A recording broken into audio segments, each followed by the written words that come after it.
मेरे अभिन्न मित्रों, नमस्कार। दोस्तों, फिलहाल मैं जीवन से जुड़े कुछ बहुत ही जो मूलभूत सिद्धांत होते हैं उनके बारे में आप सबसे कुछ बातें कर रहा हूं और मुझे विश्वास है कि अभी तक जो बातें भी मैंने की हैं उसमें आपको बोरियत का एहसास शायद न हुआ हो।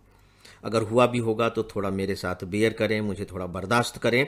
लेकिन मेरी कोशिश है कि ज़्यादा से ज़्यादा सरल सहज तरीके से मैं आप सब तक अपनी बातें पहुंचा सकूं। लेकिन विश्वास रखिए कि यदि एक बार ध्यान से आपने ये सब बातें सुनी और समझने की कोशिश की तो पक्का है कि जीवन को देखने का जो आपका नज़रिया है वो बिल्कुल बदल जाएगा। और जैसे ही जीवन को देखने का हमारा नज़रिया बदल जाता है, मान करके चलिए कि ज़िंदगी बदल जाती है। अभी तक देखिए 2-3 जो महत्वपूर्ण बातें मैंने कही हैं उन्हीं को लेकर के आज के इस लाइफ मैनेजमेंट को मैं आगे बढ़ा रहा हूं। पहला यह है कि इसमें कोई दो राय नहीं कि हम इस ग्रह के श्रेष्ठतम प्राणी हैं।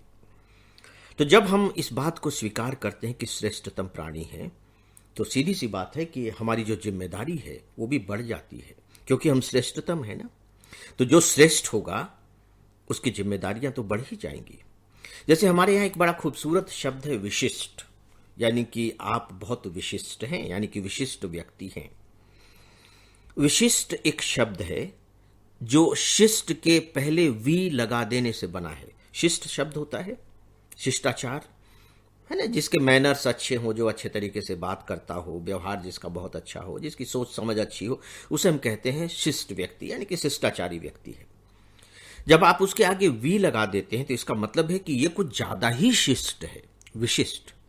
अब ये बात अलग है कि हम विशिष्ट बनने के बाद क्या करते हैं वो अलग है, लेकिन हमसे अपेक्षा की जाती है कि आप शिष्ट से भी ज्यादा शिष्ट होंगे, इसीलिए आप विशिष्ट हैं। अपेक्षा बढ़ गई। तो पहली बात कि अगर हम सच में श्रेष्ठतम प्राणी हैं तो हमसे यह अपेक्षा की जा रही है, प्रकृति हमसे अपेक्षा कर रही है कि हम दूसरों की तुलना में कुछ बेहतर करेंगे। किसके लिए बेहतर करेंगे? प्रकृति के लिए बेहतर करेंगे। और प्रकृति के लिए बेहतर हम इसलिए करेंगे क्योंकि हम खुद उसके हिस्से हैं। यानी कि हम श्रेष्ठतम तो हैं लेकिन प्रकृति से अलग नहीं है। जब हम ये स्वीकार कर लेते हैं कि हम प्रकृति से अलग नहीं हैं, तब देखिए एक सीधी सी बात हमारे दिमाग में आएगी और आनी भी चाहिए, और वो ये कि इसका मतलब है कि प्रकृति में जो कुछ भी हो रहा है, प्रकृति जिन नियमों के तहत चल रही है, मेरा जीवन भी बिल्कुल उसी तरह के नियमों के तहत चलना चाहिए। वो उससे अलग कैसे हो सकता है? जिस दिन हम इस तथ्य को रियलाइज कर लेते हैं, मान करके चलिए कि हमारी जो समस्याएं हैं उनके हम समाधान तो ढूंढने के लायक अपने आप को बना ही लेते हैं, लेकिन उससे भी बड़ी जो बात होती है वो ये होती है कि बहुत सी समस्याएं फिर उत्पन्न ही नहीं होती हैं। क्यों? क्योंकि अब आप प्रकृति के साथ बह रहे हैं ना, प्रकृति के नियमों को फॉलो कर रहे हैं। उदाहरण के तौर पर शायद इससे मेरी बात और स्पष्ट हो जाए। जैसे आज कल की बीमारियां ले लीजिए। हमारा शरीर बीमारियों का घर बन गया है। छोटे से लेकर के बड़े व्यक्ति तक देखिए, पता नहीं किस किस तरह की बीमारियां घर कर गई हैं। तो ये बीमारियां क्यों हैं? जरा सोच करके देखिए। ये बीमारियां सिर्फ इसलिए हैं क्योंकि जो नेचर का साइकिल है, हमने उस नेचर के साइकिल को तोड़ दिया है।